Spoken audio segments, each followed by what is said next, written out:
ಅಣ್ಣ ತಂಗಿ ನನ್ನ ಹತ್ರ ಬಂದು ಮಾತಾಡಿದಾಗಲೇ ಅಂದ್ಕೊಂಡೆ ಸಮಥಿಂಗ್ ಇಸ್ ಫಿಶಿ ಅಂತ. ಬಟ್ ಅದೇನು ಅಂತ ನನಗೆ ಕರೆಕ್ಟಾಗಿ ಗೊತ್ತಾಗ್ತಿದೆ. ಅಲ್ಲ, ನಿನಗೆ ಇಂಟರ್ವ್ಯೂ ಮಾಡಿರೋದು ಮೊನ್ನೆ, ಅಪಾಯಿಂಟ್ಮೆಂಟ್ ಲೆಟರ್ ಕೊಟ್ಟಿರೋದು ನಿನ್ನೆ, ವರ್ಕ್ ಮಾಡ್ತಿರೋದು ಇವತ್ತಿಂದ. ನಿನಗೆ ಇಷ್ಟಕ್ಕೆ ಸ್ಯಾಲ್ರಿ ಅಡ್ವಾನ್ಸ್ ಬೇಕಾ? ನಾಡಿದ್ದು ಅಕ್ಕನ ಎಂಗೇಜ್ಮೆಂಟ್ ಇದೆ, ಕೈಯಲ್ಲಿ ಸ್ವಲ್ಪ ದುಡ್ಡಿದ್ರೆ ಹೆಲ್ಪ್ ಆಗುತ್ತೇನೋ ಅಂತ ಕೇಳಿದೆ. It's your problem, I can't help it. ಅದಕ್ಕೆ ನಾನು ಹೆಂಗಸನ್ನ ಕೆಲಸಕ್ಕೆ ಸೇರಿಸ್ಕೊಳ್ಳೋದಿಲ್ಲ. ನಾನು ಅವ್ರ ಕಂಪ್ನಿಗೆ ಬರೋದಲ್ಲದೆ ಅವ್ರ ಸಂಸಾರದ ಗೋಲ್ಗಳೆಲ್ಲ ಕರ್ಕೊಂಡ್ಬರ್ತಾರೆ. ಎಲ್ಲಾನು ಒಂದೇ ತಕ್ಕಡಿಲಿಟ್ಟು ತೂಗಬೇಡಿ. Just shut up. ನೀನು ನೋಡ್ರೆ ಗೊತ್ತಾಗುತ್ತೆ ನಿನ್ನ ಯೋಗ್ಯತೆ ಏನು ಅಂತ.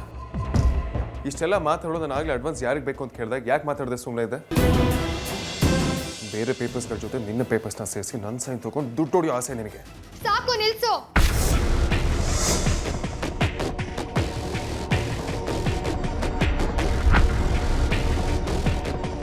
ಒಂದು ಸಣ್ಣ ಎಮೋಷನ್ಸ್ ಕೂಡ ಅರ್ಥ ಆಗಲ್ಲ ಅಂದ್ರೆ ಅದು ನನ್ನ ತಪ್ಪಲ್ಲ. ನಿಂಗೂ ಒಬ್ಳು ತಂಗಿ ಇದ್ದಾಳೆ, ಅವಳ ಮದ್ವೆನೂ ಮಾಡಿದ್ಯಾ.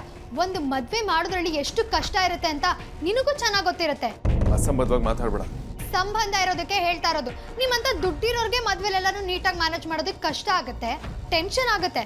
ಅಂಥದ್ರಲ್ಲಿ ನಾವು ಬಡವರು, ನಮ್ಗೆಷ್ಟು ಚಿಂತೆ ಇರಬೇಡ. ಏನೋ ಸ್ವಲ್ಪ ಕೈಯಲ್ಲಿ ದುಡ್ಡಿದ್ರೆ ಧೈರ್ಯ ಇರುತ್ತೆ. ಅದೇ ದುಡ್ಡಲ್ಲಿ ಮನೆಯವ್ರಿಗೆಲ್ಲ ಹೊಸ ಬಟ್ಟೆ ತರ್ಬೋದು ಅಂತ ಕೇಳಿದೆ ಅಷ್ಟೇ. ನಿನ್ನ ಹತ್ರ ಎಲ್ಲದಕ್ಕೂ ಒಂದು ಆನ್ಸರ್ ರೆಡಿ ಇರುತ್ತಲ್ವಾ? ಅದಕ್ಕಿಂತ ಹೆಚ್ಚಾಗಿ ಪ್ರತಿಯೊಂದನ್ನು ಪ್ರಶ್ನೆ ಮಾಡೋದು ನಿನ್ ದುರಾಭ್ಯಾಸ ಅನ್ನೋದನ್ನ ತಿಳ್ಕೊ. ಅದೇನೋ ದುಡ್ಡು ಹೊಡೆಯೋದು ಅಂದ್ಯಲ್ಲ, ಅಷ್ಟಕ್ಕೂ ನಾನು ಕೇಳಿದ್ದು ಸ್ಯಾಲ್ರಿ ಅಡ್ವಾನ್ಸು, ಅದು ವಿತ್ ಅಪ್ರೂವಲ್ಲು. ನಿಮ್ಮ ಕಂಪ್ನಿಯವರು ಅದನ್ನ ನೆಕ್ಸ್ಟ್ ಮಂತ್ ನನ್ನ ಸ್ಯಾಲ್ರಿಲಿ ಕಟ್ ಮಾಡದೆ ದಾನ ಮಾಡ್ತಿದ್ರಾ? ಅದಕ್ಕೆ ಕೆಲ್ಸಕ್ಕೆ ಸೇರಿ ಎಷ್ಟು ದಿನ ಆದ್ರೇನೋ? Just stop it man. ಪ್ರತಿಯೊಂದಕ್ಕೂ ನಿನಗೆ ಬ್ಯಾಕ್ ಆನ್ಸರ್ ಮಾಡೋದಕ್ಕೆ ಚೆನ್ನಾಗಿ ಬರುತ್ತೆ ಅಂತ ನಂಗೆ ಗೊತ್ತು. ಕಟ್ಕೊಳೋ ಗತಿ ಅದೋ ಗತಿ. I can't even imagine that. ಅದ್ರ ಚಿಂತೆ ನಿನಗೆ ಬೇಡ. ನಾನೇ ನಿನ್ನ ಹತ್ರನೇ ನನ್ನ ಮದ್ವೆ ಆಗು ಅಂತ ಬೇಡ್ಕೊಂಡ. ಹಾಗಂತ ನೀನು ನನ್ನ ಕಾಲಿಗೆ ಬಿದ್ದು ಕೇಳ್ಕೊಂಡ್ರು ಅಂತ ಸ್ಟೂಪಿಡ್ ಕೆಲಸ ನಾನು ಮಾಡೋದು. ಏನು ಈ ಜಗತ್ತಲ್ಲಿ ನೀನು ಒಬ್ಬನೇ ಗಂಡ್ಸಿರೋದಾ? ನಾನು ಮದ್ವೆ ಆಗ್ತೀನಿ ಅಂತ ಒಂದ್ಸಲ ಅನೌನ್ಸ್ ಮಾಡಿದ್ರೆ ಸಾಕು, ಮನೆ ಮುಂದೆ ನುಗ್ಲಾಗುತ್ತೆ. ಅದೇ ನಿನ್ನ ಕ್ಯಾರೆಕ್ಟರ್ ಏನು ಅಂತ ಗೊತ್ತಿರೋಳು ನಿನ್ನ ಕಡೆ ಮೂಸು ಕೂಡ ನೋಡಲ್ಲ, ತಿಳ್ಕೊ. ವಾಟೆ ಡೈಲಾಗ್ ಮೇಡಮ್. ಪಾಸ್ ಇರಲಿಲ್ಲ ಅಂದಿದ್ರೆ ಶಿಳ್ಳೆನೇ ಹೊಡಿತಾ ಇದ್ದೆ. ನಿನಗೆ ದುಡ್ಡು ಬೇಕು, ಅದಕ್ಕೆ ನನ್ನ ಸೈನ್ ಬೇಕು ಅಂತ ಗೊತ್ತಿದ್ರು ನನ್ನ ಹತ್ರ ದಿಮಾಕ್ ಮಾತಾಡ್ತಿದ್ಯಾ? ಅದು ಹೇಗೆ ನಿನಗೆ ಅಡ್ವಾನ್ಸ್ ಸಿಗುತ್ತೋ ನೋಡಿ ಬಿಡೋಣ.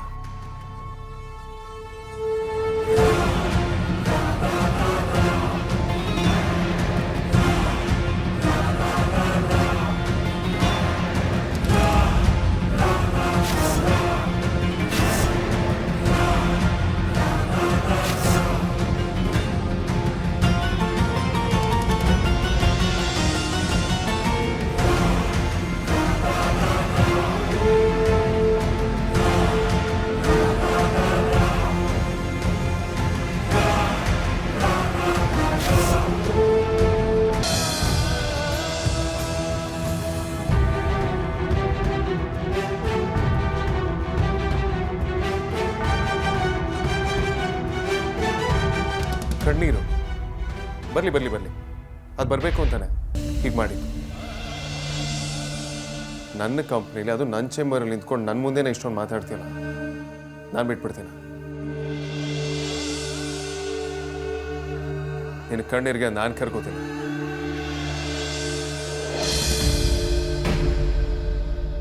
ಆಫ್ಟರ್ ಆಲ್ 15,000 ಕೊಟ್ಟಿದ್ರೆ ಇವ್ರ ಗಂಟೇನು ಹೋಗ್ತಿತ್ತು?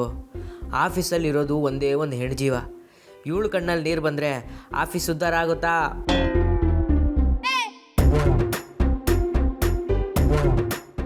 ಏನ್ರಿ ಹಾಗೆ ನೋಡ್ತಾ ಇದ್ದೀರಾ? ಹುಡುಗಿ ಹೇಳೋದನ್ನ ಯಾವತ್ತೂ ನೋಡೇ ಇಲ್ವಾ? ಆ ಮೊಸಳೆ ಕಣ್ಣೀರನ್ನ ಹಾಗೆ ನೋಡ್ತಿರ್ಬಿಡಿ,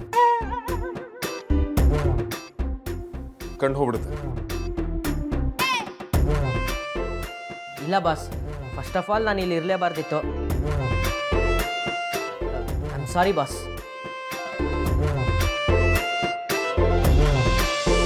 ನಿಂತ್ಕೋ.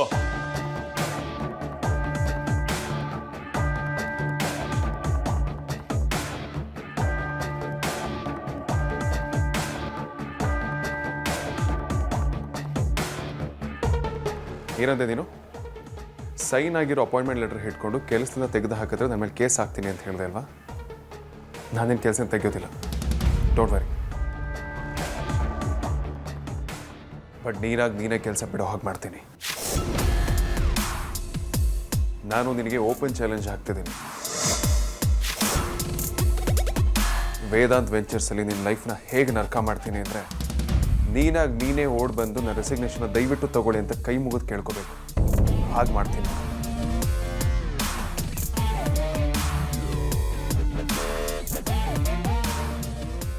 ಏನು ಮುಖ ನೋಡ್ತೀಯ? Get off my cab.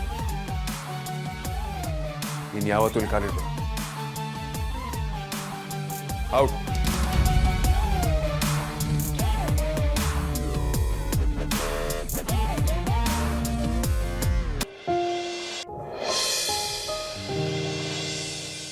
ಏನಾಯ್ತು ಅಮ್ಮ? ಮುಖ ಯಾಕೆ ಸಪ್ಪಗಿದೆ? ಹಾಗೇನಿಲ್ಲಪ್ಪ. ಹಾಗೇನಿಲ್ಲಪ್ಪ ಅಂದ ತಕ್ಷಣ ನಾನು ನಂಬಿಡ್ತೀನಾ? ನನಗೆ ನಿಮ್ಮ ಮುಖ ನೋಡಿದ ತಕ್ಷಣ ಎಲ್ಲ ಗೊತ್ತಾಗುತ್ತೆ. ಅದರಲ್ಲೂ ನಿನ್ನ ಮುಖ ಕನ್ನಡಿ ಇದ್ದಾಗೆ. ನಿನಗೆ ಒಳಗೊಂದು ಹೊರಗೊಂದು ಮಾಡೋದಕ್ಕೆ ಬರೋದಿಲ್ಲ. ನಿನ್ನ ಮನಸ್ಸಲ್ಲಿ ಏನಿರುತ್ತೋ ಅದು ನಿನ್ನ ಮುಖದಲ್ಲಿ ಸ್ಪಷ್ಟವಾಗಿ ಕಾಣುತ್ತೆ. ಯಾಕೆ ಪುಟ್ಟ, ಏನಾಯಿತು? ಅಕ್ಕನ ಎಂಗೇಜ್ಮೆಂಟ್ಗೆ ಅಂತ ಸ್ಯಾಲ್ರಿ ಅಡ್ವಾನ್ಸ್ ಕೇಳಿದ್ನಪ್ಪ, ಆದರೆ ಆಗಲ್ಲ ಅಂದ್ಬಿಟ್ರು. ಅದಕ್ಕೆ ಯಾಕೆ ಇಷ್ಟೊಂದು ಬೇಜಾರು ಮಾಡ್ಕೊಂಡಿದ್ಯಾ? ಮನೇಲಿ ಎಲ್ರಿಗೂ ಹೊಸ ಬಟ್ಟೆ ಸರ್ಪ್ರೈಸ್ ಆಗಿ ತರೋಣ ಅಂತ ಅಂದ್ಕೊಂಡಿದ್ದೆ, ಆದರೆ ಆಗಲೇ ಇಲ್ಲ. ಅದಿತಿ ಅಂಜು ಬಟ್ಟೆ ಕೇಳಿದಾಗ ಅಮ್ಮ ಹಳೇದನ್ನೇ ಹಾಕು ಅಂತ ಅಂದ್ಲು. ಬೇಜಾರಾಯ್ತಪ್ಪ. ಅಡ್ವಾನ್ಸಲ್ಲಿ ಸ್ವಲ್ಪ ಮಿಕ್ಕಿದ್ರೆ ನಿಮಗೆ ಕೊಡೋಣ ಅಂತಿದ್ದೆ, ಆದರೆ ನನ್ನ ಪ್ಲ್ಯಾನ್ ಯಾವುದೂ ವರ್ಕೌಟೇ ಆಗಲಿಲ್ಲಪ್ಪ. ಕಂದ, ಕೆಲವು ಸಲ ಪರಿಸ್ಥಿತಿಗಳು ನಮ್ಮ ಕೈ ಮೀರಿ ಹೋಗಿರ್ತವೆ. ಆಗ ನಾವೇನು ಮಾಡೋಕ್ಕಾಗೋದಿಲ್ಲ.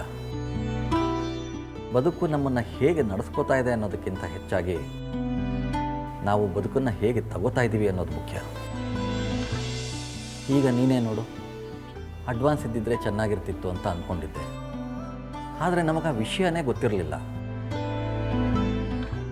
ಹಾಗಾಗಿ ಈಗೇನು ನಡೀತಾ ಇದೆಯೋ ಅದೇ ಚೆನ್ನಾಗಿದೆ ಅಂತ ಅಂದ್ಕೊಂಡಿದ್ದೀವಿ. ಇರೋದ್ರಲ್ಲೇ ಖುಷಿ ಪಡಬೇಕಲ್ಲಮ್ಮ. ಆದರೂ ಅಪ್ಪ, ಅದು ನಿನ್ನ ಮಾತು ಕೇಳಿ ನನಗೆ ತುಂಬ ಖುಷಿ ಆಯ್ತಮ್ಮ. ಈ ವಯಸ್ಸಿನಲ್ಲೇ ದುಡಿದು ಅದನ್ನು ಮನೆಯವ್ರಿಗೋಸ್ಕರ ಉಪಯೋಗಿಸ್ಬೇಕು, ನಮ್ಮನ್ನೆಲ್ಲ ಖುಷಿಯಾಗಿಡಬೇಕು ಅಂತ ಅನ್ಕೋತಾ ಇದೆಯಲ್ಲ, ಅದೇ ದೊಡ್ಡ ವಿಷಯ. ದುಡಿಮೆನ ಯಾವಾಗಲೂ ಬರೀ ಜವಾಬ್ದಾರಿ ಥರ ನೋಡಬಾರ್ದು. ಮುಂದೆ ನಿನಗೂ ಒಳ್ಳೆ ಸಂಬಳ ಬರುತ್ತೆ. ಅದರಲ್ಲಿ ನಿನಗೆ ಅಗತ್ಯ ಇದ್ದಷ್ಟು ಉಳಿಸಿ ಮಿಕ್ಕಿದ್ದನ್ನು ನಿನ್ನ ಸಂತೋಷಕ್ಕೂ ಬಳಸು. ಯಾಕಂದರೆ ಸಂತೋಷ ಅನ್ನೋದು ನಾವು ಎಷ್ಟಕ್ಕೆ ಬಾಳ್ತೀವಿ ಮತ್ತು ಎಷ್ಟು ಕೂಡಿಟ್ಟಿದ್ದೀವಿ ಅನ್ನೋದ್ರ ಮೇಲಿಲ್ಲ. ಅದು ಹಾಗಲ್ಲ ಅಪ್ಪ. ಅಮ್ಮು, ನೀನು ಮಾಡೋ ಪ್ರಯತ್ನ ಮಾಡಿದ್ಯಾ, ಅದ್ರ ಮೇಲೂ ಬೇಜಾರಾಗೋದ್ರಲ್ಲಿ ಏನೇನೂ ಅರ್ಥ ಇಲ್ಲ. ಹಣಕಾಸಿನ ಬಗ್ಗೆ ನೀನೇನು ಚಿಂತೆ ಮಾಡಬೇಡ ಕಂದ.